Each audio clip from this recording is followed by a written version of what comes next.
La semaine dernière, j'étais dans l'avion et vous savez, vous pouvez baisser le petit truc pour voir la personne à côté de vous dans l'avion. Et des fois, je vous avoue, je fais exprès de pas le baisser, ça dépend de qui j'ai à côté. Mais si je vois que la personne est un peu ouverte, j'aime bien discuter un peu avec les gens que tu peux rencontrer dans l'avion. Tu passes quand même 6, 7, 8 heures, 10 heures des fois collé à quelqu'un. Et j'ai déjà appris de bonnes choses. Puis l'avion décolle, non, les personnes ne me parlent pas du tout en fait. Donc ça sert pas à grand chose. Et très vite, l'hôtesse va nous apporter à manger. Elle nous demande ce qu'on veut boire. Je dis de l'eau, comme d'hab. C'était bouché dans ma rangée, il y avait quelqu'un. Donc pour me passer l'eau, elle devait le donner au gars. Et le gars me passe l'eau. À ce moment-là, il y a une petite secousse et il renverse de l'eau sur mon ordi. Genre, mais pas tout le verre d'eau, hein, juste quelques gouttes d'eau sur mon clavier d'ordi. J'étais en train de bosser. Et c'est là que ça déclenche la conversation entre nous. Il dit, oh, excuse-moi, je suis désolé. Il prend mon ordi, il dit, attends, je vais m'en occuper, excuse-moi. Je dis, non, c'est pas grave. Puis l'ordi, il y avait rien, il n'y avait pas de problème. Mais cette action a fait qu'on s'est mis à parler. Et j'ai été choqué de comprendre comment ce mec gagnait autant d'argent.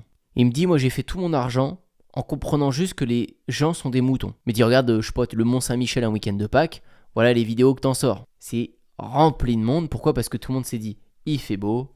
Et c'est le week-end de Pâques, et on a un jour de plus, pourquoi on n'irait pas au Mont-Saint-Michel. Et ça va être ça pareil pour les ponts de l'Ascension. Enfin bref, les gens sont des moutons. Et plus il y a de gens qui vont à un endroit, plus ça attire le monde. Donc il me raconte toute ma vie entrepreneuriale, je l'ai basée là-dessus. Il dit, moi j'ai une boutique de bonbons, je vends des bonbons. Donc je me mets en live sur TikTok, c'est très simple. Je prends mon téléphone, je me mets sur filmer le live. J'ai un petit décor grand comme la taille de mon téléphone avec mes bonbons, mes paquets, ma petite pesette. Je fais les emballages, du beau packaging. C'est un business familial, ça peut être ma fille qui est en live, ça peut être moi, peu importe. Et je vais faire deux choses pour déclencher les ventes avec cette stratégie de mouton. Quand je démarre le live, il n'y a personne, parce que les gens qui tombent sur le live voient qu'il y a 3 personnes, donc ils ne restent pas. Donc je commence par booster le live, je mets un petit peu de publicité, maintenant avec les live shopping en plus, tu peux mettre de la pub. Donc je booste le live monte à 100, 200, 300 personnes. Donc les gens qui arrivent sur le live, eux ne voient pas que ça a été boosté. Donc ils voient 100 ou 200 personnes, ils restent.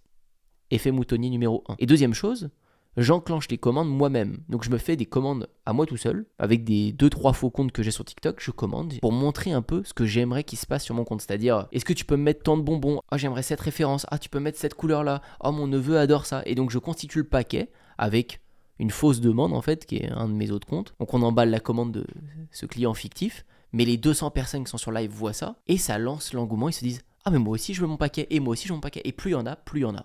Effet moutonnier, deuxième. Et donc tous les jours, je démarre mon live TikTok, c'est assez addictif parce que je gagne tous mes sous là-dessus. Si je fais pas un live TikTok dans la journée, je me dis merde, j'ai pas fait les sous d'habitude quoi.